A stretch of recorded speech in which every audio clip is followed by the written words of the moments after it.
They're at it again. James and John are lobbying for special positions in Jesus' kingdom. For the second time in 2 chapters, Jesus exhorts them to let go of any ambition to lord it over others. Anyone who wants to be great among you must be your servant. Anyone who wants to be first must be slave to all.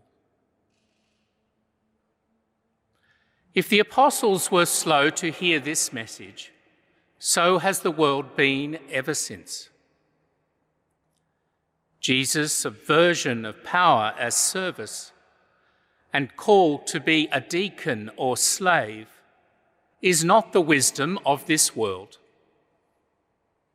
Indeed, the great German philosopher of modernity, Friedrich Nietzsche, wrote of Christianity as a slave morality, rooted in weakness, envy, and fear. Humility, shame, docility, obedience. With these silk threads, he said, the spider god weaves his web to enfeeble and trap us. Nietzsche's alternative, the Superman, would be liberated by egoism and ruthlessness. True enough, choosing to follow rather than lead is sometimes a cop-out, an evasion of responsibility. But does all this talk of crosses and self-sacrifice make Christians masochists or cowards? Or worse, are they hypocrites who pretend servant leadership but actually impose control?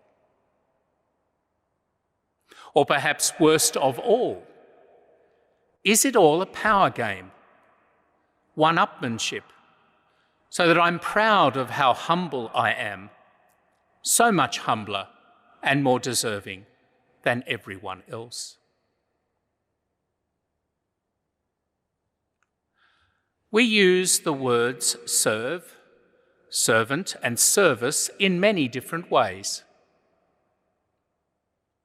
We talk of the health service, return to normal service, receiving good service, using a service entrance. We give public service, do jury service, use legal services, join the armed services. We sign a service agreement, play a second service in tennis, use a dinner service, or have our cars or debts serviced. We can even conduct a service, a divine service. What is the common thread here? Well, in Latin, the word servus, meaning slave, is the root of our words serve, servant, servile, and subservient. But the Latin word servare, meaning to save, protect, or pay heed, is behind our words services, observe, and preserve. Jesus knew full well that service could mean many different things, and that it's a risky business talking of servant leadership and the authority of the slave. So he offered us the gold standard. Serve like the Son of Man, who came not to be served but to serve, and to give his life as a ransom for many.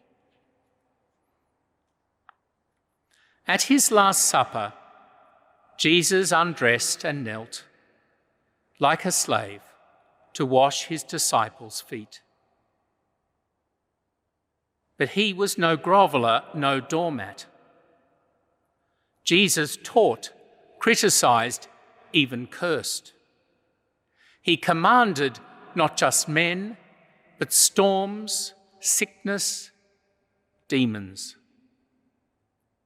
He was a thorn in the side of the authorities. Even as he submitted to death, there was strength in his resignation.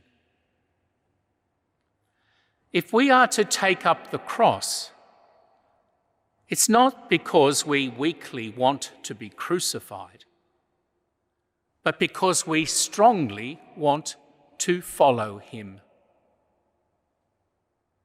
That means spending ourselves for others, especially the needy, with the generosity and humility of a servant. It also means intervening to save, deliver, protect. We must be both strong and weak then, purposeful and obedient, decisive and docile. If it's greatness you want, Jesus says, lead and serve like me.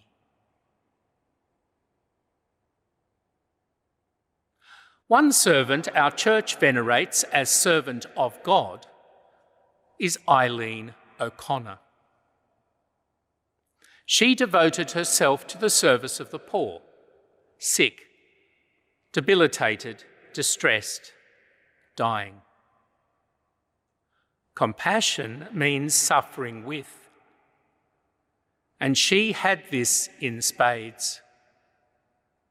A grave spinal injury in childhood, a heart condition, and eventually tuberculosis of the bone left her dwarfed, often immobile, always in pain. At age 19, Eileen received an apparition of Our Lady, offering her 3 options: to die quickly and go straight to heaven, to be miraculously healed and live comfortably on earth, or to offer all her torments and her energies to Our Lady's work in building up God's kingdom. This pint-sized dynamo of prayer and compassion chose the last. It mystifies our age. It demands quick fixes for anything unpleasant and ends suffering even by killing the victim.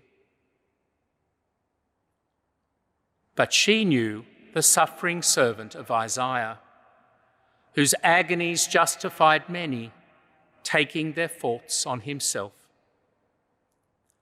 Eileen would join Christ in healing through her suffering. With MSc Father Edward McGrath, she co-founded Our Lady's Nurses for the Poor to serve the sick and needy in their homes. Though only in her 20s, she was known as the Little Mother and inspired many to seek her counsel and join her apostolates. But she also knew misunderstanding, judgment, obstruction from those who could not see beyond her disabilities, youth, and littleness to the mystic within. As she lay dying, aged only 28, people flocked to her home to see her before she died or to pray with her from outside. When her body was exhumed 16 years later, it was found to be incorrupt, and her tomb is a place of pilgrimage. She is now revered as a holy woman in Australia, the Pacific, even the United States. In this centenary year of her birth, we ask for miracles that highlight her sanctity, but also bring an end to the pandemic. I have another intention to lay at the feet of the Little Mother today. New South Wales is on a precipice.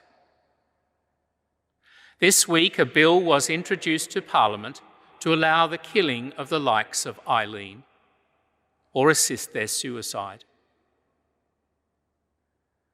Camouflaged as voluntary assisted dying, it's the very antithesis of Eileen's caring for people to the end. It cuts the care short by cutting short the patient's life. It's arguably the most radical piece of social legislation ever introduced in the state of New South Wales. It will create two classes of people, those whose lives are sacred and those judged better off dead. Those whose right to life is inalienable and those who've lost it or given it up. Those shielded by our homicide laws and those subject to state-sanctioned killing. Those discouraged from suicide and those assisted to do it. No relative or friend can protect them, not even a church hospital or nursing home. There will be few real safeguards for the vulnerable or for the consciences of others. People will be free to incite someone's early death and provide the means. No treatment for their depression, no palliation of their pain, just a lethal jab, like an execution.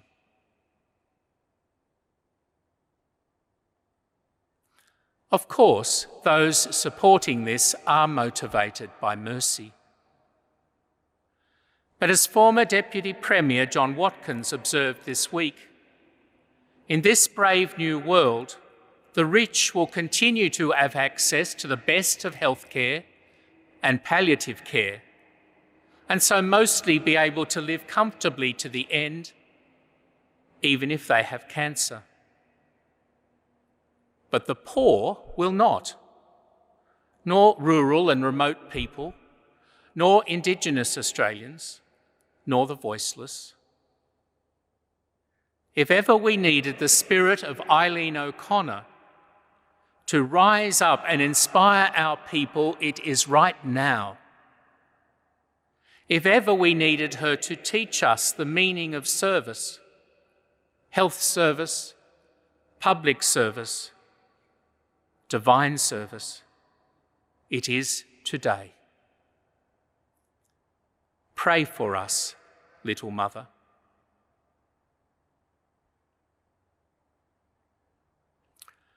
When the church needs renewal, one strategy is to call a council. We've been celebrating one just recently in Australia. Now that we march towards an international one in Rome in 2023. It will focus on synodality, and so what servant leadership means today. The call to attend and listen, discern and decide, accompany and protect. Saint and Synod teach us the life of service, especially of the Lord and his little ones, the needy, suffering and unheard. See you next week, hopefully here in person.